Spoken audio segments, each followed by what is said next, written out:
একটু আগে একটা ভিডিও করলাম, সেটা হচ্ছে রিমি রূপাকে নিয়ে। তো এটা সেকেন্ড আর একটা ভিডিও, সেটা হচ্ছে প্রীতি, রন প্রীতিকে সবাই হয়তো চেনো। প্রীতির ওপর দিয়ে একটা ঝড় চলছে লাস্ট 8-9 মাস, সেটাও তোমরা জানো। এবং প্রীতিকে সব দিক থেকে শেষ করে দেওয়ার একটা পরিকল্পনা আঁকা হয়েছে। প্রীতির মতো মেয়ে যে কোনোদিন কোনো কিছু মুখ খুলে কিন্তু বলছে না, ও সহ্য করে যাচ্ছে, এবং যারা ওর ক্ষতি চাইছে তারা ওর সহ্যের কতদূর সহ্য করতে পারে সেটার পরিমাপ করছে। জানি না প্রীতির ভিডিও কতজন দেখো।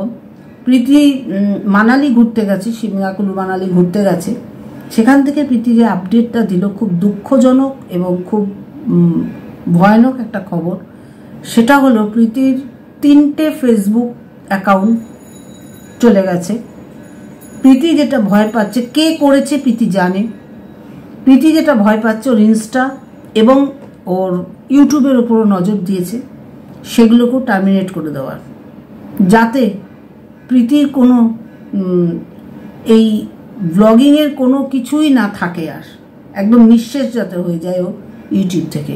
তারই প্রচেষ্টা চলছে। কে করছে আমি আর ভাঙলাম না, শুধু একটা কথাই বলি, হিংসা করে জীবনে কোনোদিন কেউ জিততে পারেনি।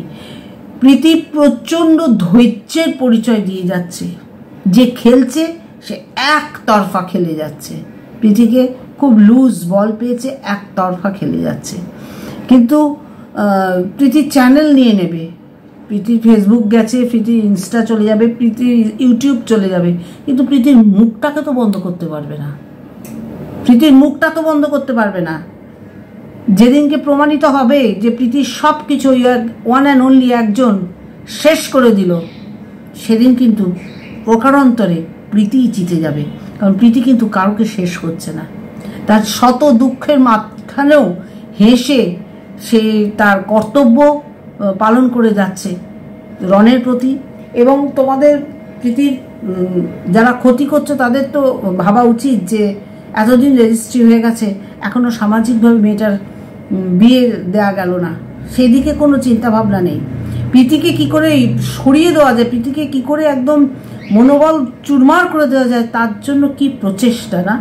আদৌ কি সাকসেস হবে না। তো এই বার্তাটা আমার এই কারণে প্রীতির ওপর দেওয়া। প্রীতি হয়তো বিরাট বড় ব্লগার, সে আমার চ্যানেল দেখবেই বা কেন, তবুও তাকে ট্যাগ করে আমি এটাই করব যে তুমি ভেঙে পড়ো না। আমরা সবাই তোমাকে চিনি বা জানি। তোমার যদি সব কিছু নিয়ে নেয়, তোমার একবেলাও লাগবে না তোমাকে পুনঃপ্রতিষ্ঠা করতে, কারণ তুমি অলরেডি প্রতিষ্ঠিত। এবং তোমার সব কিছু নিয়ে নিলে যারা নিচ্ছে তারা প্রকারান্তরে তোমার কিছু ক্ষতি করছে না, তারা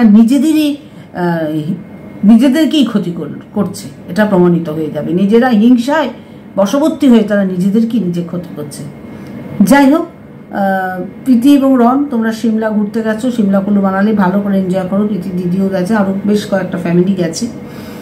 এই ছোট্ট একটা আপগ্রেড। প্রীতির প্রতি যারা অবিচার করছো, ঈশ্বর আছে তোমাদের বিচার করার জন্য। প্রীতি কিন্তু কারোর বিরুদ্ধে কোনো রিভেঞ্জিং অ্যাটিটিউড নেয়নি।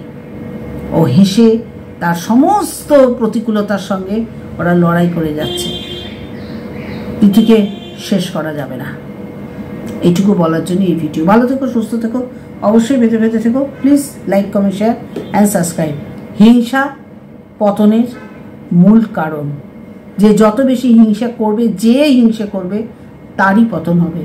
যাকে হিংসা করছো তার কিচ্ছু না, তার সাময়িক ক্ষতি হবে, কিন্তু শেষে তার পোটেনশিয়ালিটি থাকলে সে ঠিক ওভারকাম করে বেরিয়ে যাবে। কিন্তু যে হিংসা করছে সে কিন্তু শেষ একদম। এটুকু বলার জন্য এই ভিডিওটা। ভালো থেকো সবাই।